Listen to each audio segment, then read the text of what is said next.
Hi there. I want to do a book review on The Ones That We're Meant to Find by Joan He.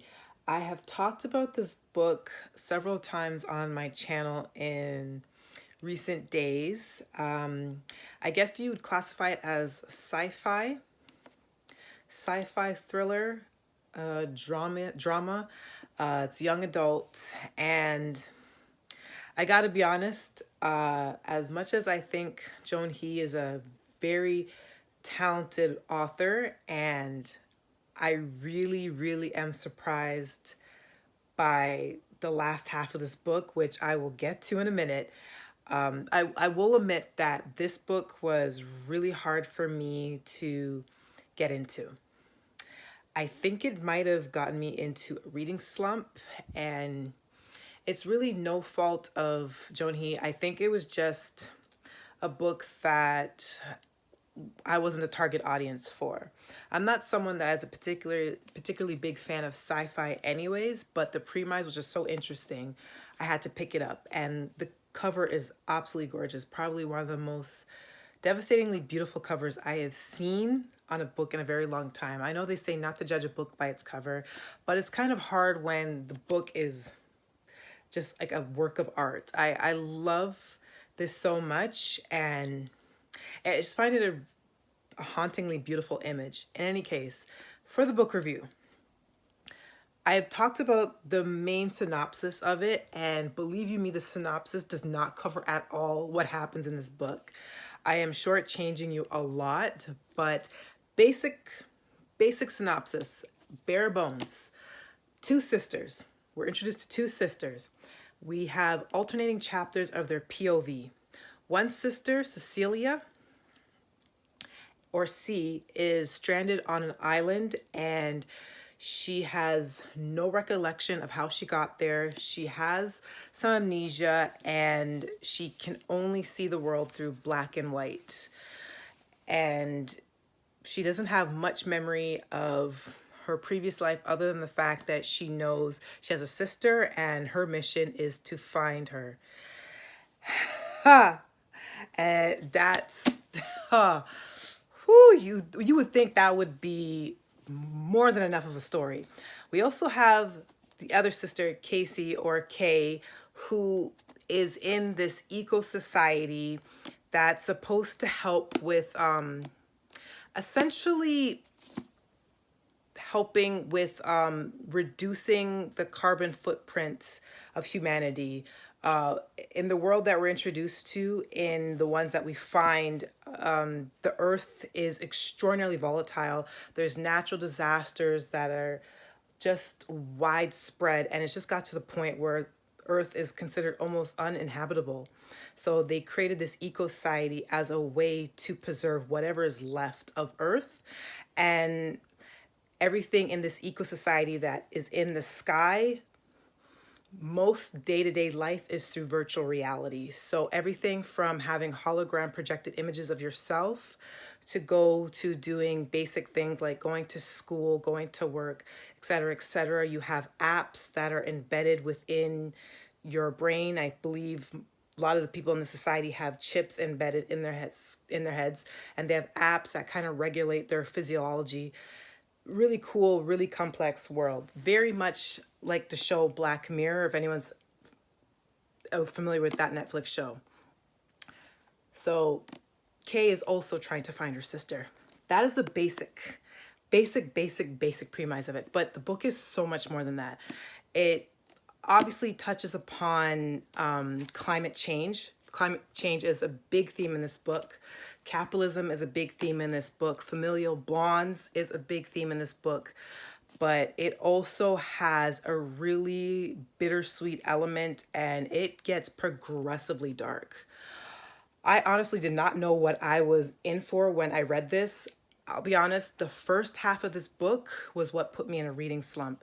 It's very much a slow burn, and you as a reader are not supposed to be privy to the events that will happen later on. When I say that there are some twists in this book that you will not predict, there are some twists.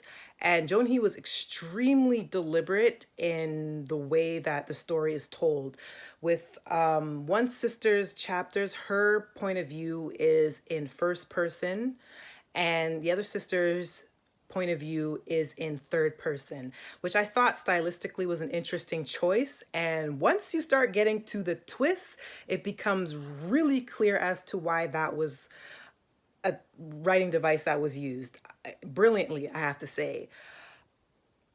The first half is definitely slow burn, and you'll probably find other reviewers that talk about this book will mention that point, but it's so sad because in a way I wish it wasn't so slow, because it just felt like in the second half, like everything just started unraveling and you start to piece everything together and then you are just taken for a ride. I cannot begin to tell you the ride that this book takes you in the second half. My God. And when you get to the third act, the final act of this book, your just head's going to be spinning. I was last night getting to the nitty gritty of this book and I was saying out loud, what? What? What's happening? What? What? What's going on? And I had to go back and reread the passages just to make sure that I understood what the hell was going on, because so much happens so quickly. Once you get to that third act, it's just like game over and you're just taking on a ride. Oh my God, this book is heartbreaking. It's such a interesting book. Like, I don't know how to rate it because I don't think I was the intended audience for it, and I can't lie and say that the first half had me engaged. I always like survival stories, which is what really drawn me to the book.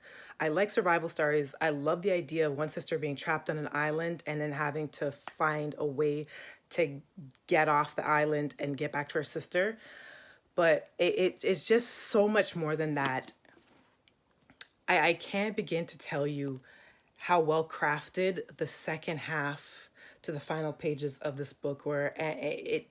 It's so haunting at the end that you're just left in a daze. Like, I'm still thinking about the conclusion of this book. It's just, I honestly don't know how to rate it. It's a book that I want to recommend to people, but you have to be in a particular mood for it, and you have to be okay with not getting a lot of necessary information into late into the book.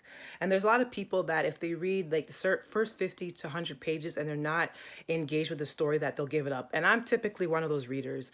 I know when I'm just not going to be able to push through to finish it, but sometimes once in a while there's a book that's too good, that has too interesting of a story, and you just need to know the conclusion, that you just stick through it anyways, and then you're completely blown away. That is how I feel about this book. So as incoherent and as much as I'm rambling about this book review, believe you me when I say, if you're into sci-fi and you're a fan of this author, I definitely think it's worth your time.